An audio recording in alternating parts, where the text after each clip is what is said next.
A inclusão e os alunos com necessidades educacionais especiais. Em meados da década de 1990, no Brasil, passou-se a discutir a inclusão de alunos com necessidades educacionais especiais, preferencialmente na rede regular de ensino. Em educação, é comum que de tempos em tempos surjam novas terminologias ou que sejam retomados termos antigos, que atestam um movimento de transformação nos princípios e pilares teórico-filosóficos que conduzem as ideias pedagógicas de determinadas épocas. O termo necessidades educacionais especiais é um exemplo desse processo.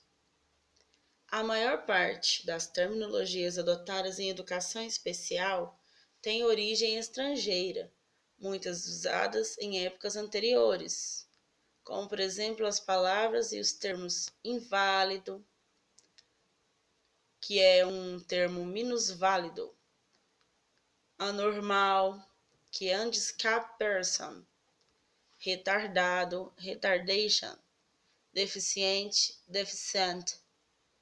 A tradução para o português muitas vezes não mantém o sentido que os originou no contexto histórico de sua adoção, o que gera ambiguidades, imprecisão e inadequação ao serem empregados em um novo contexto social, conforme diz Ferreira e Guimarães, 2003. Embora as denominações propostas busquem identificar grupos ou sujeitos com características diferenciadas, sem criar rótulos negativos ou estigmas, quase sempre essas expressões têm carga pejorativa e negativa, relacionadas à patologia e à incapacidade. Sabe-se que as pessoas não são neutras e imparciais. Elas carregam ideologias, insinuam crenças, delineiam pontos de vista, revelam intenções. Na ampla literatura especializada, ou mesmo em palestras e eventos de capacitação, é comum o uso de expressões como pessoas portadoras de necessidades especiais e pessoas portadoras de deficiência, como sinônimos. Cabem aí alguns esclarecimentos. Primeiramente, é necessário esclarecer que necessidades especiais ou deficiências não se portam como objetos que são carregados de um lado a outro, dos quais pode-se desfazer quando bem se entender. Por conta disso, nos últimos anos, a expressão portador de tem sido evitada para se referir a esse grupo de pessoas, preferindo-se em lugar referir-se às pessoas com ou alunos com necessidades educacionais especiais. Deficiências são inerentes a sujeitos, constituem sua subjetividade, não definem sua essência, mas determinam modos de ser e estar no mundo, que podem gerar ou não impedimentos ou colocar os sujeitos que as apresentam em situações de desvantagem. Embora não se negue que sejam condições orgânico-funcionais concretas, que acarretam incapacidades, as limitações decorrentes dessa situação são dependentes dos resultados da interação das características diferenciadas das pessoas com deficiência, com as representações em torno dela e das tecnologias disponíveis no meio social a seu serviço. Já a sintagma necessidade especial não deve ser tomada como sinônimo de deficiências mentais, sensoriais, físicas ou múltiplas, pois abrange uma série de situações e condições pelas quais qualquer um pode estar submetido em decorrência de uma limitação, temporária ou permanente, oferecendo obstáculos à vida em sociedade, considerando-se idade, sexo, fatores culturais, condições de saúde, quadros afetivo-emocionais, entre outros, conforme diz Ferreira e Guimarães, 2003, página 32. Dito de outro modo, a fratura de uma perna, a senibilidade, a depressão profunda ocasionada pela perda de um ente querido, a obesidade mórbida, a necessidade de uso permanente de medicamentos, órtese ou próteses, entre tantas outras adversidades a que se está sujeito, caracterizam uma situação de necessidades especiais e não se refere necessariamente a uma situação de deficiência. Fica evidente em todos esses exemplos o fato de que as necessidades especiais não se referem às limitações apresentadas pelas pessoas, mas às exigências de ampla acessibilidade que oportunize condições necessárias à independência e à autonomia dos sujeitos. Evidencia-se a responsabilidade social de prever e prover meios de satisfazer essas necessidades ao invés de destacar o sujeito que a apresenta.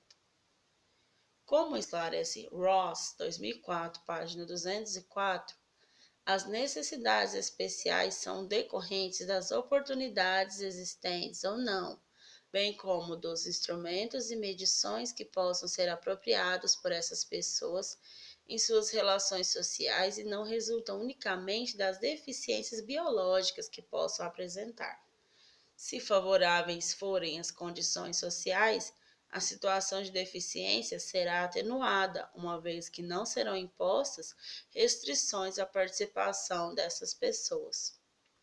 Quando essas exigências, os apoios materiais, tecnológicos ou humanos, são pertinentes ao campo da educação, a serviço da remoção de barreiras para a aprendizagem e a participação de todos os alunos, conforme diz Carvalho 2000, são denominadas necessidades educacionais especiais. Justamente pela abrangência e imprecisão da expressão, considerando os inúmeros grupos contemplados nessa terminologia, seu uso tem sido objeto de controvérsias e gerado inúmeras arbitrariedades na condução das políticas educacionais. Isso se deve porque a nova terminologia aparece na Lei de Diretrizes e Bases da Educação de 1996, no capítulo destinado à educação especial. Essa confusão conceitual trouxe também implicações negativas para a organização do atendimento especializado. Muitos órgãos municipais e estaduais de educação, inadvertida e precipitadamente, operaram o desmonte da educação especial, já que a ampla abrangência sugerida pela nova terminologia indicava que todos experimentam necessidades educacionais especiais em algum momento da trajetória escolar, significando que, se mantida essa modalidade de educação, estaria destinada à maioria dos alunos. Em outras palavras, isso significa que nem todos os que apresentam necessidades educacionais especiais são pessoas com deficiências, já que há um enorme contingente de alunos com problemas e dificuldades em seu processo de aprendizagem, advindos de inúmeros fatores, quase sempre atrelados às condições socioeconômicas e ou pedagógicas desfavoráveis. E mais, a expressão necessidades educacionais especiais sugere a existência de um problema de aprendizagem, mas não apenas isto. Indica que recursos e serviços educacionais diferenciados daqueles comumente utilizados no contexto escolar para a maioria dos alunos serão indicados. Assim, quem apresenta necessidades educacionais especiais não são os alunos, mas também as escolas e os sistemas de ensino, conforme diz Fernando, 2006. Ao valer-se da experiência acumulada historicamente na área da educação especial e da experiência de países desenvolvidos que já se encontram em fase de avaliação de suas políticas de inclusão, a CEED reitera a indicação das diretrizes para a educação especial em nível nacional e internacional e define em sua legislação o alunado a quem se destina a educação especial. A educação especial se destina aos alunos com necessidades educacionais especiais em caráter permanente.